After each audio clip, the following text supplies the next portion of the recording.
It had been raining since morning, the kind of steady, dull rain that turns dirt roads into sludge and makes everything smell like wet earth and pine. I was 31 that year, and I decided to go on a solo camping trip in northern Washington. I'd been working construction for months without a single break, and I needed quiet, the kind of quiet that only the woods can give. I packed light, just my tent, sleeping bag, stove, rifle, a few cans of food, and my rain gear. I wanted nothing more than to be far from people, far from noise, far from the city lights that drowned out the stars. I drove my old pickup down a winding forest road off Route 2, somewhere past Skycomish. The GPS signal had died miles ago. The road was rough, the kind that makes you question if you're still on an actual trail or just rolling deeper into the wilderness. The rain kept slapping against the windshield, and the wipers did little more than smear the water. By the time I found a flat patch of ground near a thick cluster of cedar trees, the light had already started to fade. I parked, killed the engine, and sat there for a minute, listening to the soft ticking of the cooling metal under the sound of rain. Everything smelled damp and cold. When I stepped out, my boots sank into the mud. I grabbed my gear from the truck bed and started setting up the tent before the last bit of daylight disappeared. It was a two-person tent, old but reliable, though the seams were starting to show their age. My hands were numb by the time I got it standing. The rain never stopped. It just softened to a steady drizzle that clung to my clothes and hair. After unpacking, I built a small fire under a tarp I'd strung between two trees. The smoke drifted low and sluggish in the wet air. I warmed my hands and ate a can of chili straight from the tin. It wasn't peaceful exactly, but it was quiet.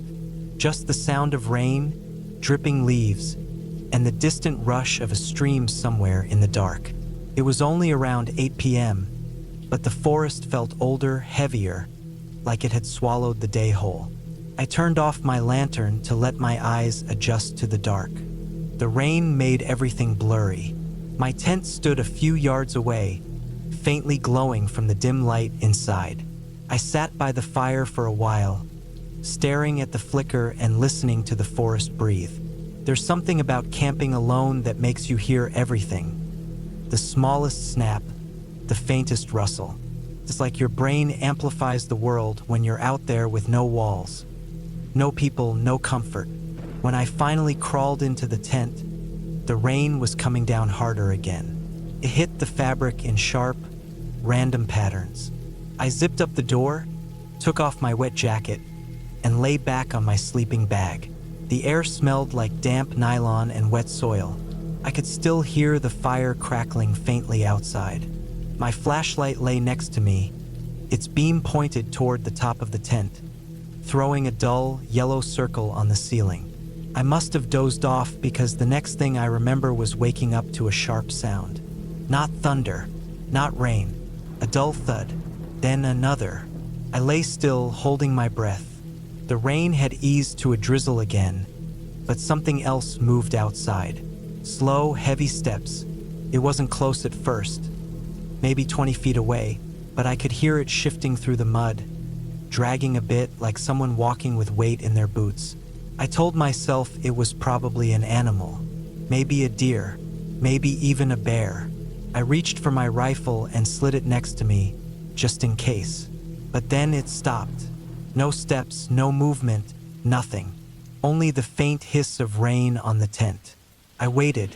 My body felt tight, every muscle on edge.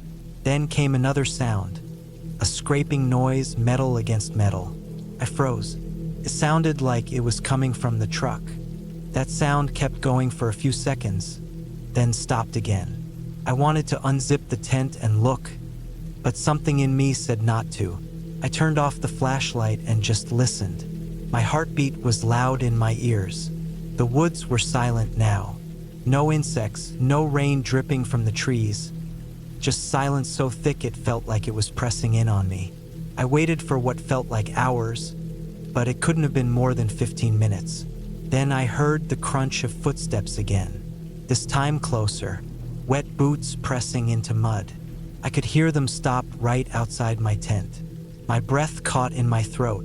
There was no talking, no light, just the sound of someone standing there in the dark. I didn't move. My hand stayed on the rifle, my finger resting on the trigger guard.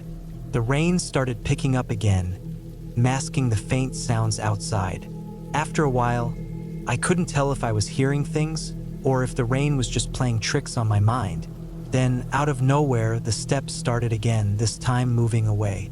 I waited until I couldn't hear them anymore. Still, I didn't move. I just lay there, eyes wide open, until exhaustion finally pulled me back into an uneasy sleep. When I woke up, it was still dark but quieter. The rain had stopped. I checked my phone, 3:47 a.m. I could barely see anything through the small tent window, but the air felt colder, heavier. I unzipped the door halfway and looked out. The fire was dead, just a pile of black ash and soaked wood. My truck sat where I'd left it, but something looked off. The driver's side door was open. I got out slowly, my boots sinking in the mud again. Every step felt like it echoed in the silence. I shined my flashlight toward the truck. The inside was torn up. Glove box open, maps thrown on the seat, my backpack on the ground. I walked closer and saw deep footprints in the mud leading around the truck toward the trees. Human footprints. They weren't mine. The lock on the driver's door was busted clean through, like someone had jammed it open with a flat tool. I checked the back. My cooler was gone, along with some canned food and the small axe I'd kept under the seat. My heart was pounding. Whoever had been there had broken into my truck while I was asleep just a few yards away. I stood there for a while, flashlight trembling in my hand, trying to think. I felt exposed, small. The forest that had felt quiet now felt alive in the worst way, like it had eyes. I packed up fast, throwing everything into the back of the truck without bothering to fold it. I just wanted out. When I started the engine, the sound felt too loud, like it didn't belong in that kind of silence. The tires spun for a second before catching on the wet ground. I drove slowly, headlights cutting through fog and branches, the rain starting again in light bursts. My hands gripped the wheel so tight they hurt. About half a mile down the road, I saw something that made me slow down. On the side of the trail, there was a tarp half covered in mud. It was mine, the one I'd strung above the fire. It looked like it had been dragged there. Next to it, there were footprints again, heading into the woods. I didn't stop. I didn't even think. I kept driving until I hit the paved road, and I didn't look back once. When I reached a small gas station at dawn, I finally got out and looked over the truck properly. The lock was ruined, the inside soaked, and my axe was still missing. The man at the counter looked at me strange when I came in, covered in mud, eyes bloodshot. I didn't explain. I just bought coffee, filled up, and drove straight home. Later that day, after I'd cleaned up and sat in my living room, I thought about it more. Someone had been out there, someone watching, waiting, maybe even following. There were no tire tracks near my camp when I arrived, no other signs of people. They must have walked in. Maybe they'd been camping nearby, maybe they'd been living out there for a while. I tried to reason with it, tell myself it was just some desperate person looking for food or tools. But the footprints, the way they stopped right outside my tent before turning back, it didn't feel like just theft. It felt like whoever it was wanted to see me first. Maybe to make sure I was alone. Maybe to make sure I wouldn't wake up. That night, back home, I couldn't sleep. The sound of rain on the window made my chest tighten. Every creak in the house pulled me back to that tent, to the silence, to the feeling of someone standing just a few feet away, waiting in the dark. I never went camping alone again after that. Not once.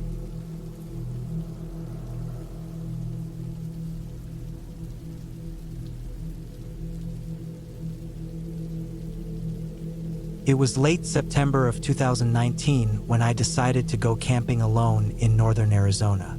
I'd spent the whole summer working long shifts at a construction site in Flagstaff, and I wanted a quiet weekend before the weather turned cold. I packed light, just my small tent, a sleeping bag, a folding chair, a flashlight, a hatchet, and a small cooler of food. I drove my old 2003 Tacoma deep into the Coconino National Forest, way past where most campers usually stop. I didn't want to see anyone, no other cars, no campfire smoke in the distance.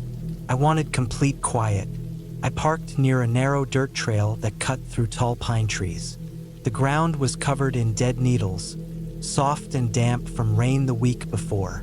It was cold enough that when I breathed, I could see faint fog coming from my mouth. The air smelled sharp, clean, with that pine and earth scent that makes you feel both alive and small. I hiked for about 30 minutes into the woods until I found a clearing, a flat spot with a half-broken fire ring and an old fallen log someone had used as a seat before. It looked abandoned for a long time, which made it perfect. I set up my tent, gathered a small pile of dry sticks, and got a fire going before the sun dipped too low. By the time it got dark, the temperature dropped fast. The fire became my only comfort, a small circle of orange warmth surrounded by darkness. I remember the first few hours being peaceful. The forest was still, only the occasional rustle of wind moving through the tall trees. The smell of burning wood and the crackling sound helped me relax. I ate some jerky, drank a bit of water, and watched the flames. Every now and then I heard faint sounds like snapping branches far off, but I told myself it was just deer or raccoons. At some point, I noticed something strange.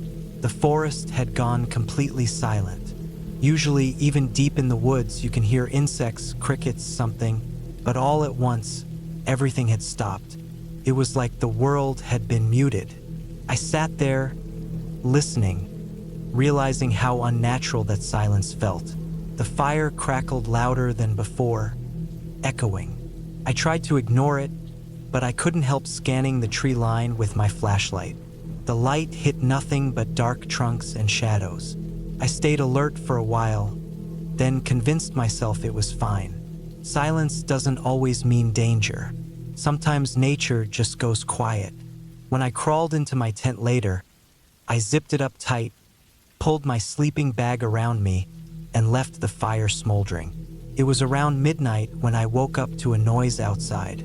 It wasn't footsteps at first, it was breathing. Soft, uneven breathing just beyond the thin tent wall. For a few seconds I froze, thinking maybe it was an animal sniffing around for food. But then the breathing changed. It became heavier, slower, and closer, like someone was standing right beside the tent. I didn't move. My heart was hammering so hard I could feel it in my throat. The breathing stayed for maybe 10 seconds. Then there was a faint dragging sound, something moving slowly around the tent. Not walking, but dragging. I lay there, gripping my small hatchet in my hand, trying not to make any noise. The sound circled halfway around the tent and stopped. Then came a short, sharp exhale, almost like someone sighing through their nose. After that, nothing. Minutes passed. I kept listening, barely breathing. Finally, I built the courage to unzip the tent just a little and peek out. The fire outside had burned down to faint embers, giving off just enough orange light to see shapes. At first, I saw nothing, just my backpack, my chair, the shadow of the fallen log. Then, about 20 feet away between the trees, I saw something. A figure. It was tall, too tall. Its shoulders were oddly slumped forward, its limbs long and thin. It looked human at first glance, but the proportions were off. The thing stood still like it knew I was watching. My first thought was that it was some guy who had gotten lost, maybe a hunter or a drifter. But the way it stood, it wasn't normal. The head was tilted to one side, not in a curious way, but like it didn't quite understand how to hold itself up. I slowly zipped the tent shut again and held still. Every instinct in my body screamed not to make a sound. I stayed that way for what felt like hours. Eventually, I must have fallen asleep again out of pure exhaustion, though I don't remember when. When I woke up, the sun was barely up. I stepped outside, shaking, still half expecting to see someone there. The ground was cold, damp, and covered with thin fog. I walked around the campsite and saw something that made my stomach drop. In the soft dirt near the back of the clearing were footprints, but they weren't right. They looked like human footprints, but too long, the toes uneven, the arches strangely deep, like the foot bent in the wrong places. There were drag marks too, like whoever made them had pulled one leg behind. I followed them a few feet into the woods until they just stopped. No more prints, no sign of anyone leaving. I told myself it was just distortion from the ground, maybe animal tracks mixing with boot prints. But deep down, I knew it wasn't. I packed up fast, throwing everything into my truck without eating or even putting the fire out properly. I drove the narrow trail back to the main road as fast as I could, barely looking in the mirrors. That night, back home, I couldn't shake the feeling that I hadn't really left it behind. I kept thinking about that shape standing near the trees, how still it was. I went online searching for explanations, anything that might fit. I found stories, mostly old ones, about things people called skinwalkers. I didn't want to believe it. I don't believe in supernatural stuff, never have. But the descriptions, something human but not quite right, something that moves in ways that feel wrong, those matched exactly what I saw. For days after, I couldn't sleep properly. Every little noise outside my house made me tense up. I started noticing strange things. Scratches near my back fence, my dog refusing to go into the yard after dark, that same silence sometimes falling at night, the kind that feels like pressure on your ears. I tell myself it's just my imagination, that I'm still shaken up from being alone in the woods. But part of me doesn't believe that. About a week later, I found something behind my house. I was taking the trash out early in the morning when I noticed muddy prints by the side of the gate. They looked like footprints again, but not shoes. Bare feet, long ones. I followed them a few steps until they faded into the dirt road. There was no reason for anyone to be walking barefoot out there, not in late September. That same night, I set up a motion light by the fence. Around 2 a.m., it went off. I looked out my window and saw nothing, just the light swinging slightly as if something had passed under it. I didn't sleep the rest of that night. The next morning, I found the gate slightly open, even though I always lock it. I don't go camping anymore. I sold most of my gear the next month. The woods used to be peaceful to me. Now the idea of being alone out there makes my skin crawl. I've tried to convince myself that what I saw was just a man. Maybe someone with a deformity or someone high and wandering through the forest.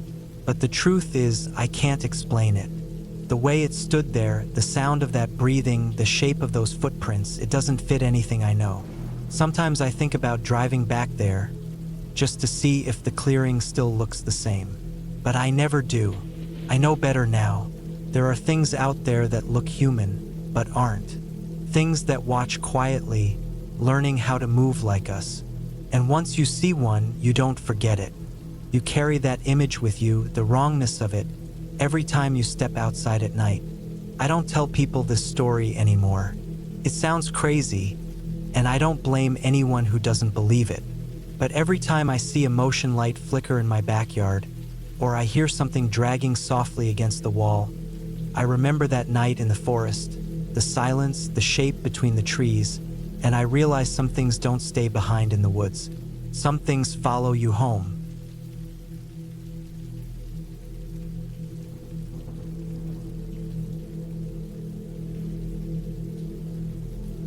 It was late October 2017. I was 34 at the time, and I'd taken a week off work to go hunting in the northern parts of Montana.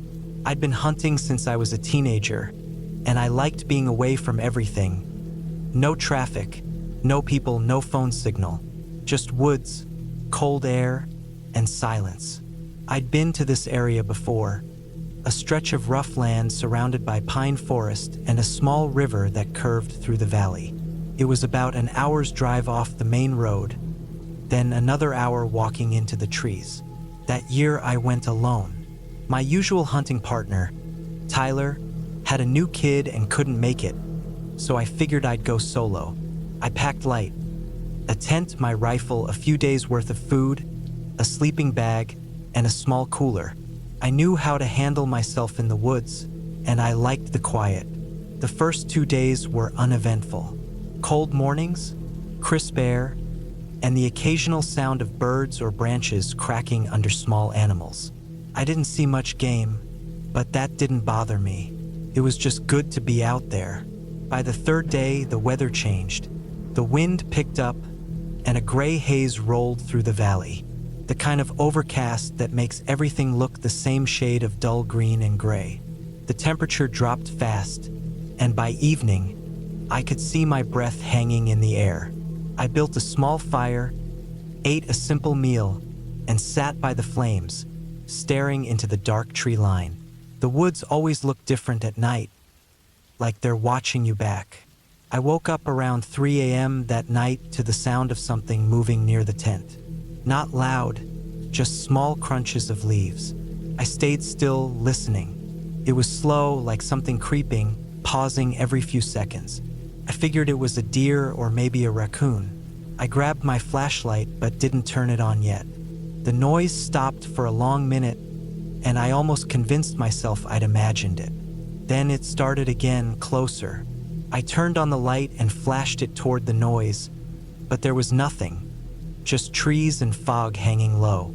I sat awake for a while after that, listening, but it never came back. The next morning I found tracks near the tent.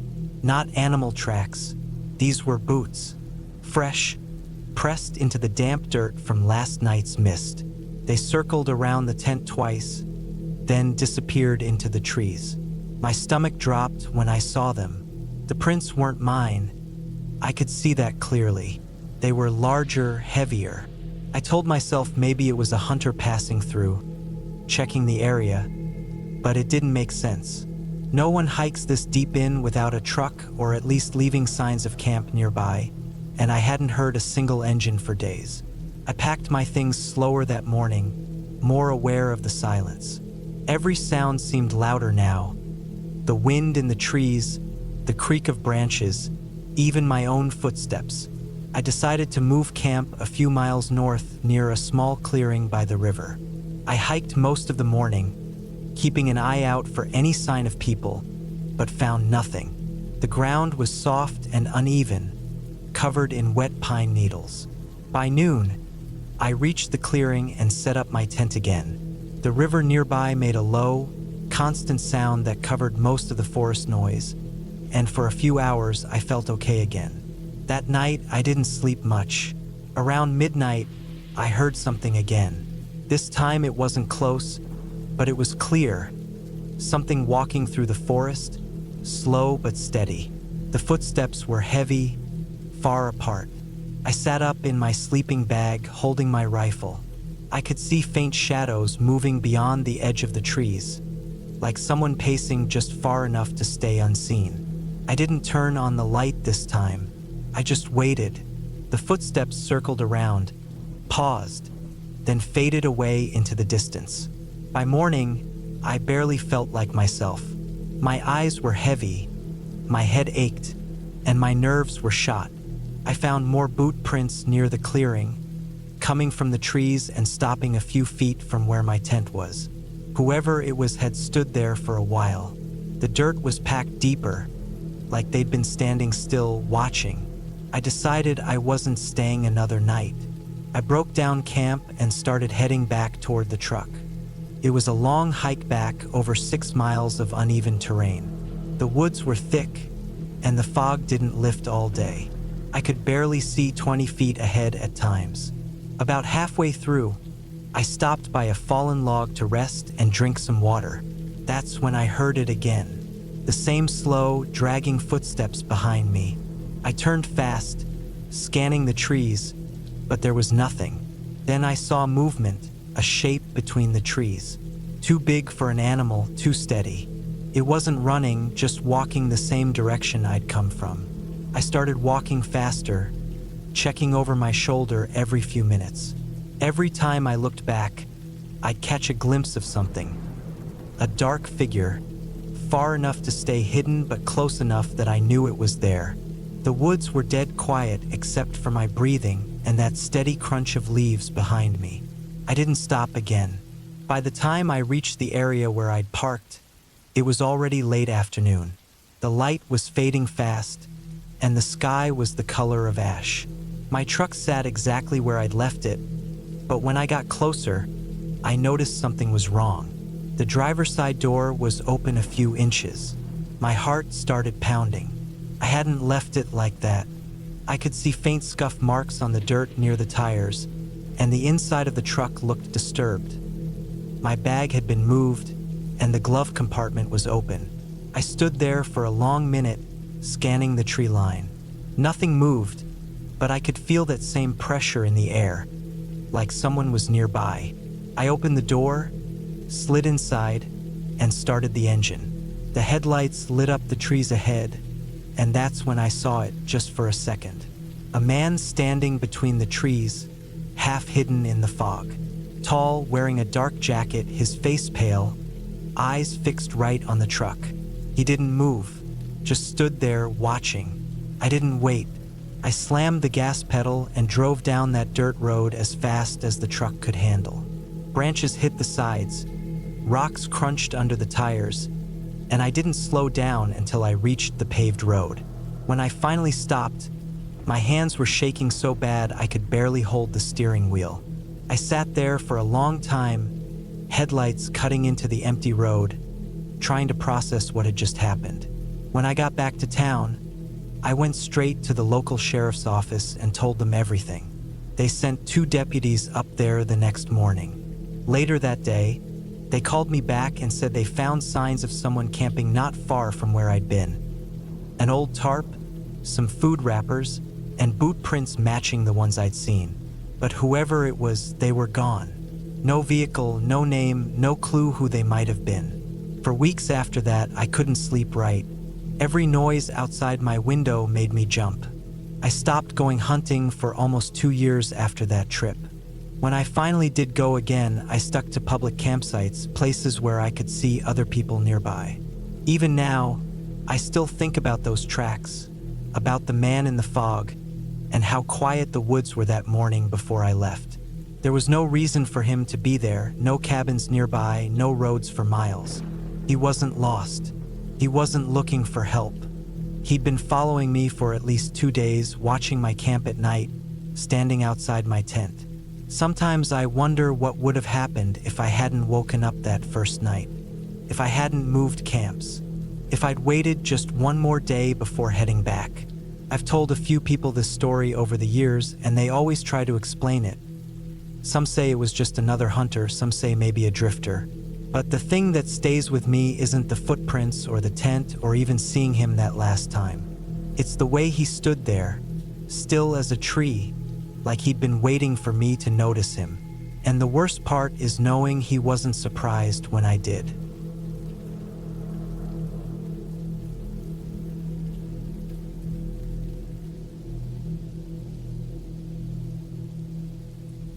It was my second day in the Amazon, and things were already feeling off.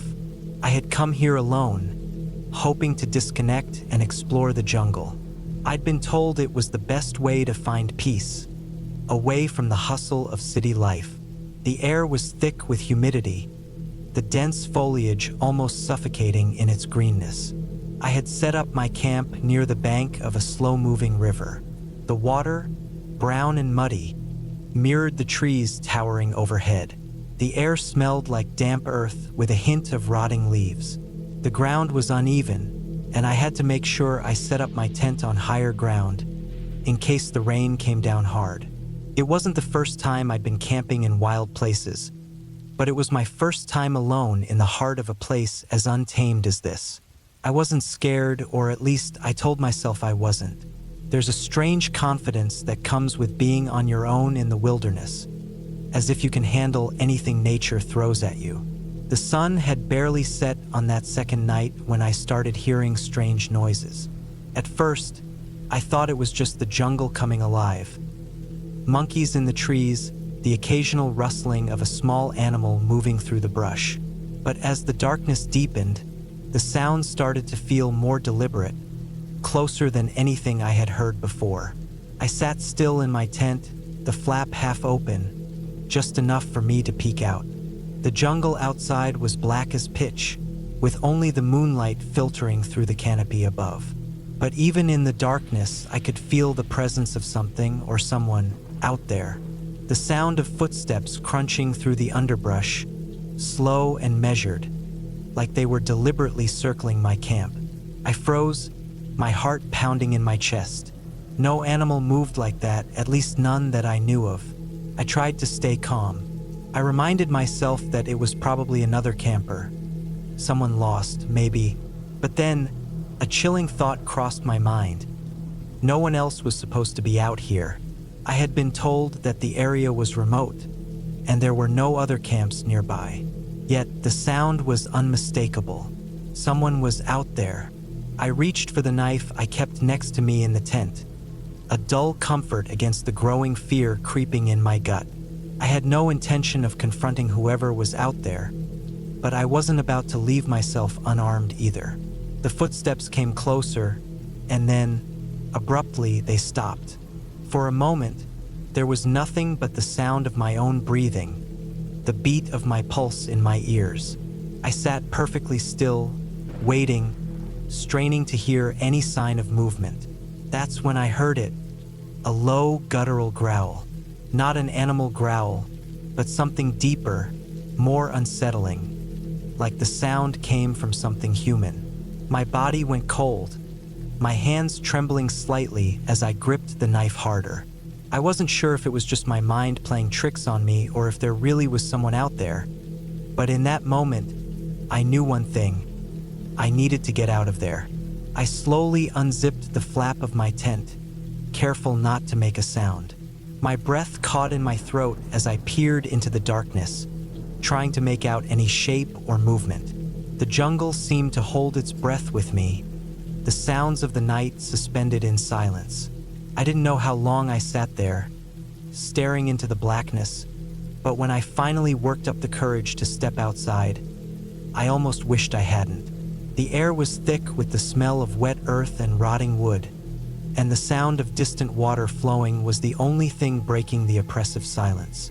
But as I stepped away from the tent, I noticed something in the dirt, a footprint. It was large, and it didn't look like anything I had seen before. The shape of it was wrong, as though whatever made it had no real regard for how it stepped. I crouched down to get a closer look, my heart hammering in my chest. It was fresh, the edges of the print still sharp. Then, a sudden crack of a twig to my right snapped me back into reality. My head whipped toward the noise, and for a split second, I thought I saw something. A figure, tall and hunched, moving between the trees. It was too quick to make out clearly, but I knew one thing. It was no animal. No animal moved like that. My pulse spiked, and without thinking, I grabbed my backpack and threw it over my shoulder, making sure to zip my tent back up as I did. I needed to move. I couldn't stay here. I moved swiftly, but I tried to stay quiet, my feet crunching on the wet leaves beneath me. I had no idea where I was going, but I couldn't stay in one place. I couldn't let whoever or whatever was out there find me. I pushed through the thick underbrush, the branches catching on my clothes, the mosquitoes buzzing around my face.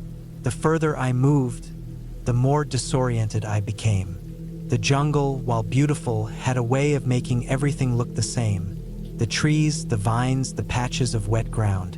It all blended together in a confusing maze. I came across the river again, and for a moment I thought I might follow it downstream, but the sound of movement in the trees was getting closer. I didn't have time to think. My only option was to keep moving. I don't know how long I walked through the dark, my mind racing, my body exhausted. I knew I was lost. I knew I was no longer sure of where I was or which direction I was heading. The sounds in the jungle, once distant, now felt suffocating. But still, I pressed on, feeling like I was being watched every second. Eventually, I stumbled across a clearing, and in the pale moonlight, I saw something that made my heart stop. Another camp. Not a big one, but there were signs of recent use. A small fire pit, a tarp strung between two trees, a few scattered belongings. I was hesitant, but I approached cautiously, hoping against hope that it might be someone like me. Just another camper trying to make it through the night. But when I got closer, I saw something that made my stomach turn. There was a jacket on the ground, torn and stained. A backpack, half open, its contents spilled out like someone had left in a hurry. I looked around, but there was no one in sight, no sign of life at all. The hairs on the back of my neck stood up as I realized something. Whoever had been here, they had left in a hurry, and they had left because they were running from something. I didn't know what to do. I couldn't stay here, not knowing what had happened to the person who had been here. But as I turned to leave, I heard it again, the same low growl, and this time it was much closer. I bolted. I ran faster than I ever thought I could, my legs burning, my breath ragged in my chest. I didn't stop until I came across a small wooden hut near the edge of the jungle. It was run down, barely standing, but it was a shelter, and it was a sign that maybe someone lived nearby. I knocked on the door, hoping to find help, but when the door creaked open, I was greeted by an old man, his eyes wide with surprise. He didn't speak at first, but when he saw my face, pale and covered in dirt, he stepped aside and motioned for me to come in. He didn't ask any questions. He just gave me food and water, and we stayed silent. After a while, I managed to tell him about the noises, the footprint, and the growl. He nodded slowly, as if he had been expecting it. "It's not safe out there," he said. "You were lucky to find me." That night, I stayed in the hut, my mind still racing with what had happened. In the morning, I would leave the jungle. I didn't know what had been out there with me, but I knew one thing: I wasn't going back.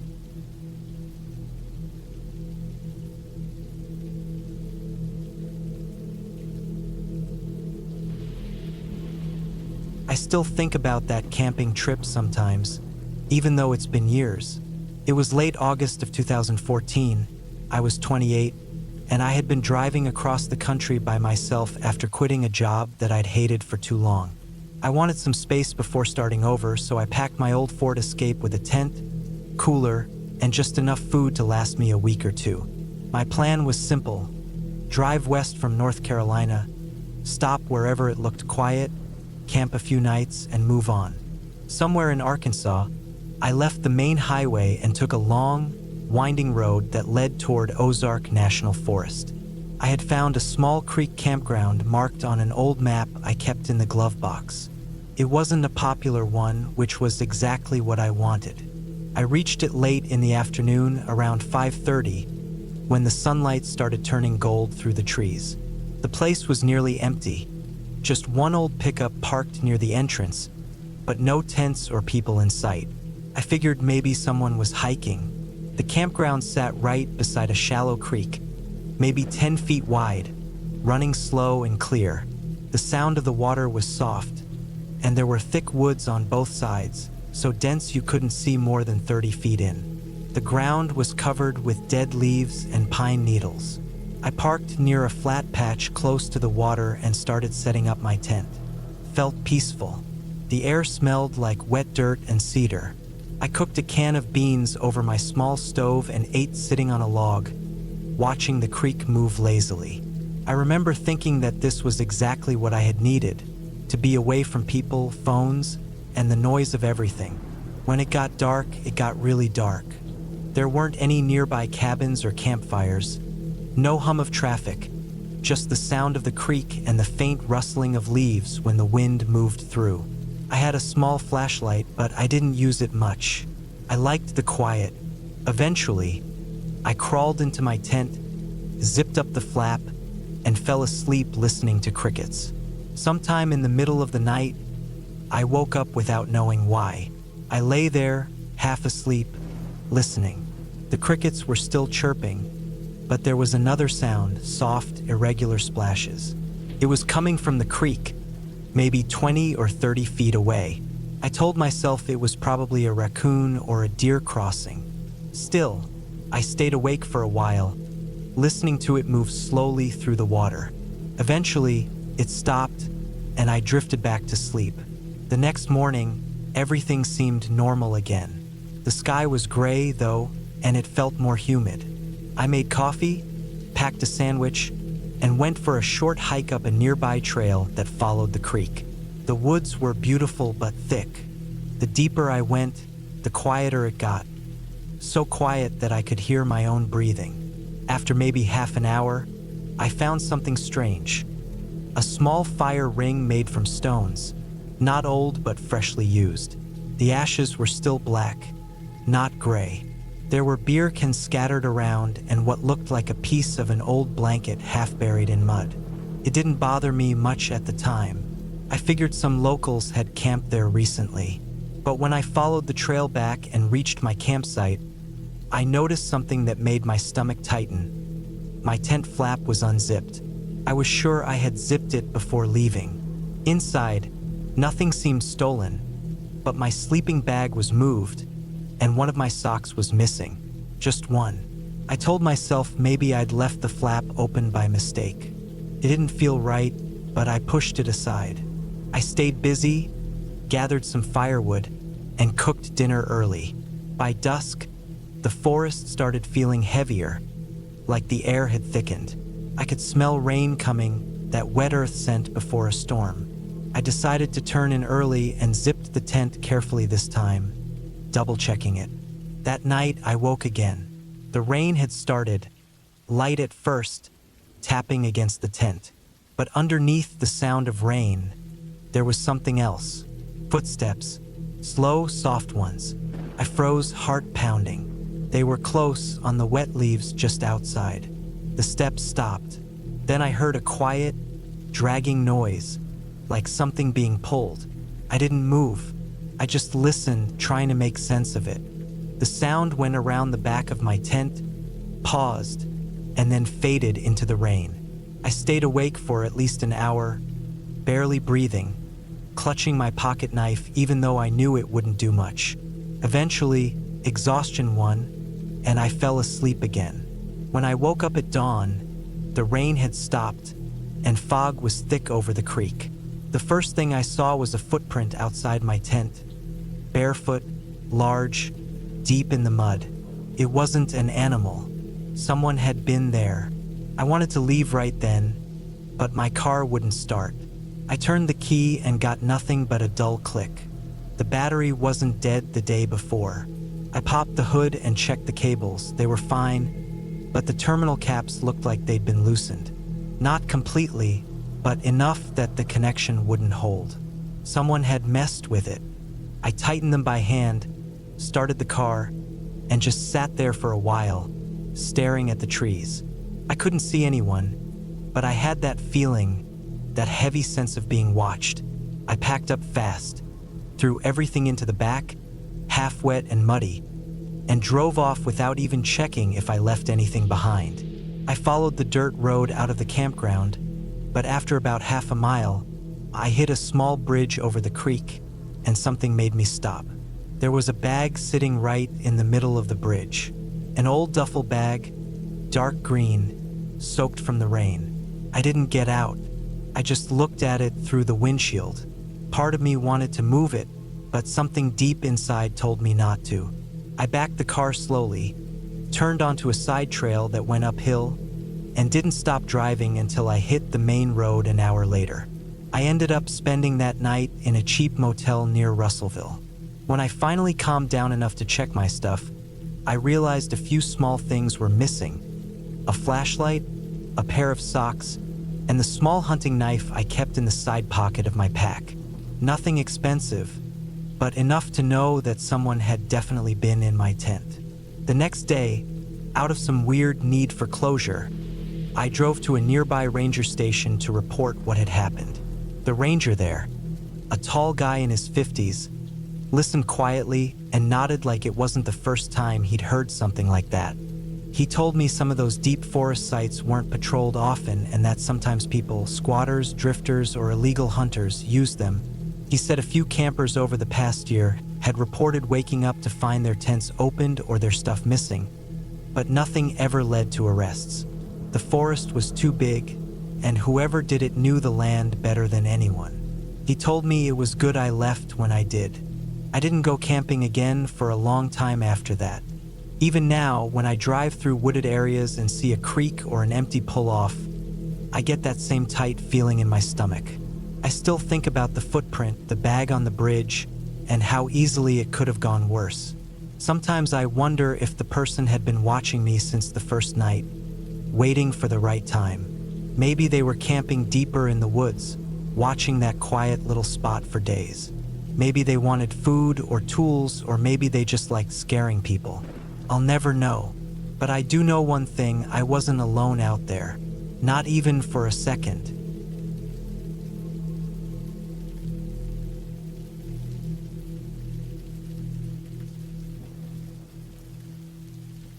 It was the summer of 2019 when I decided to go camping alone in the Lake District in northern England. I was 26 at the time and had recently started getting into solo hiking and wild camping. I liked the quiet, the way the air felt cleaner out there, and how it made me forget about city noise and work. I packed light, just a small tent, a sleeping bag, a camping stove, and some basic food. I left early in the morning and drove up from Manchester, reaching a small lay-by near Ullswater around noon. The sky was pale and clear, the kind of day that looked harmless. I parked near a trail that led deep into a stretch of forest and hills. There weren't many people around, just a few cars left behind by hikers. The trail wasn't an official camping site, but wild camping is allowed in most parts of the area if you stay low-key.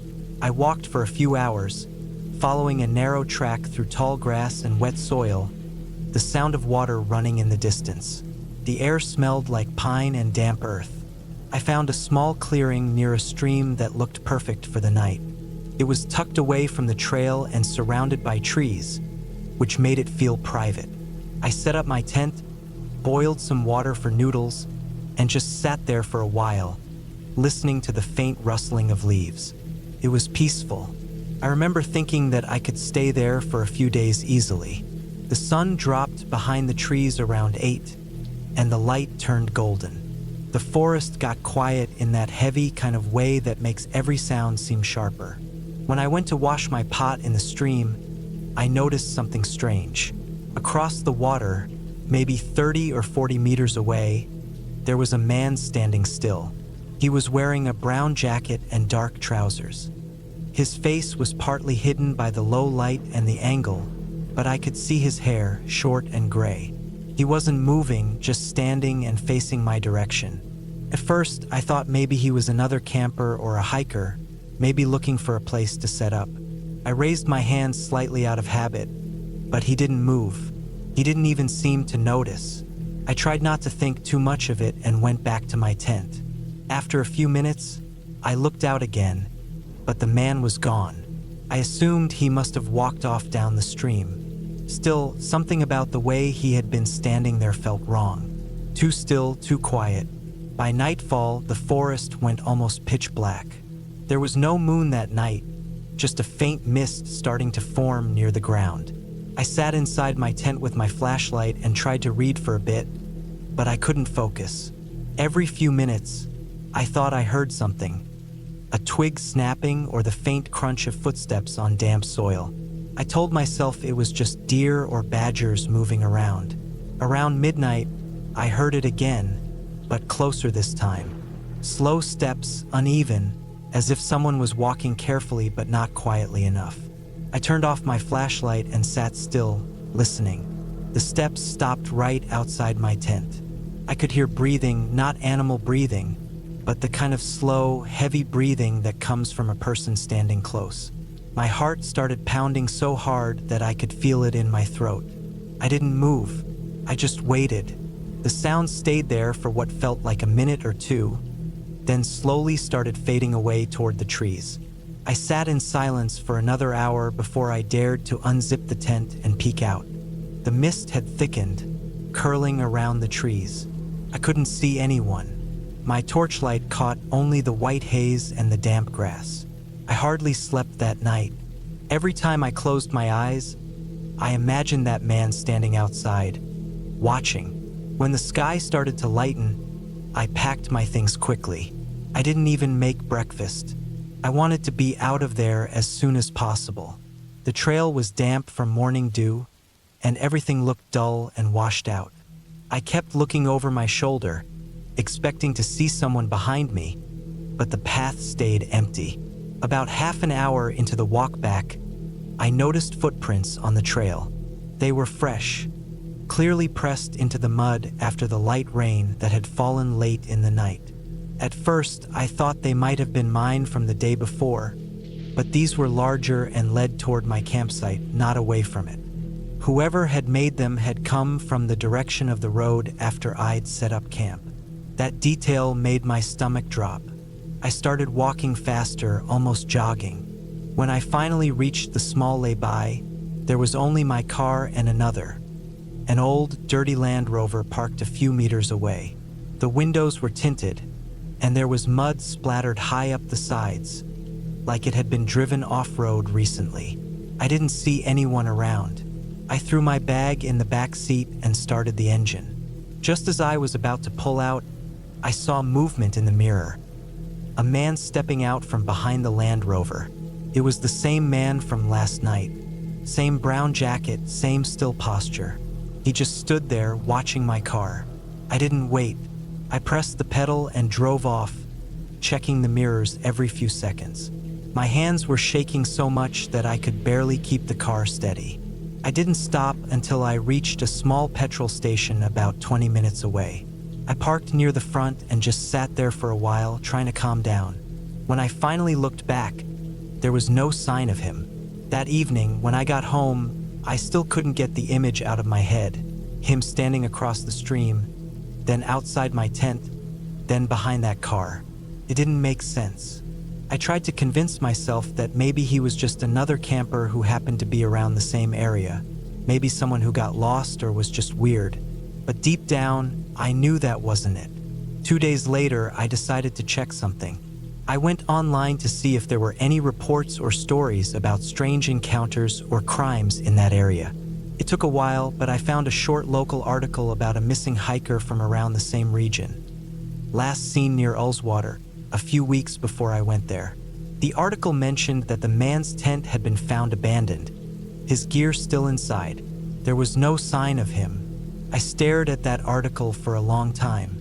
The description of where they found the tent, it was almost the same area where I had camped.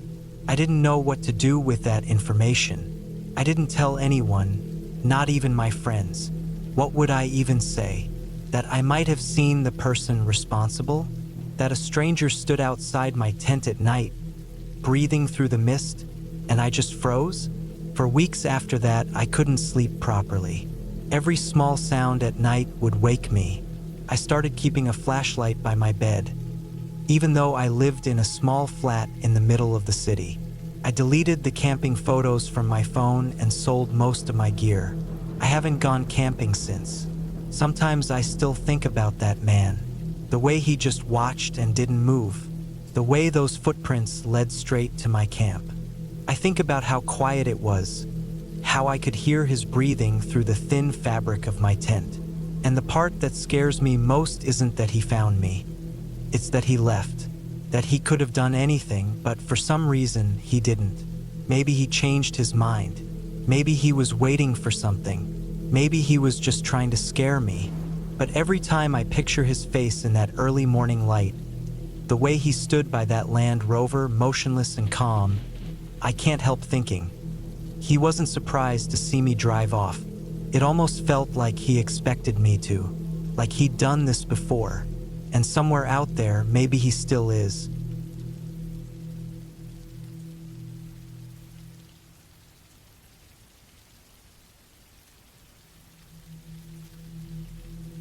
It was late October of 2018 when I decided to go camping alone in northern Minnesota. I'd been doing short solo trips for a couple of years, nothing extreme, but enough to feel comfortable in the woods. That weekend, I drove out to a quiet area near the Rainy River, not far from the Canadian border. I picked that spot because it was isolated, far from campsites, and I wanted a few days of silence. No phone signal, no people, just trees, water, and cold air. The forecast said light rain and low temperatures, but I didn't mind. I packed light: a tent, a sleeping bag, some dry food, a small propane stove, and my old hunting knife. I arrived just before sunset. The air was cold, and the ground was already covered with damp leaves. The trees were mostly bare, their branches sharp against the gray sky.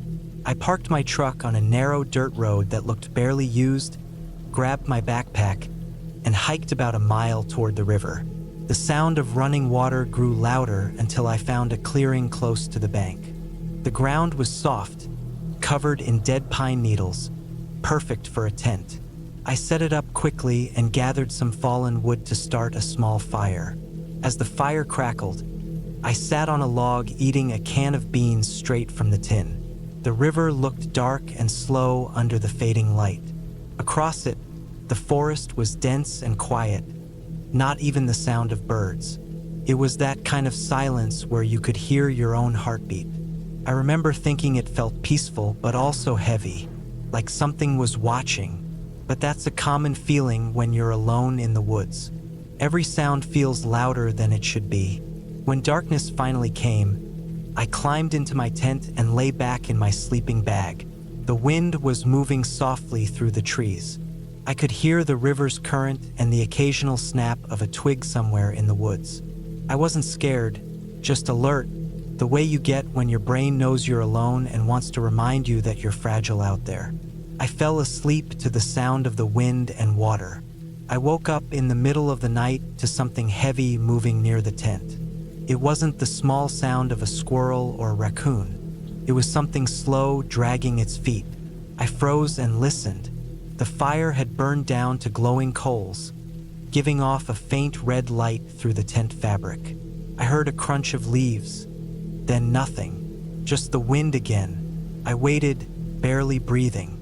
After a few minutes, I convinced myself it was probably a deer and rolled over, trying to go back to sleep.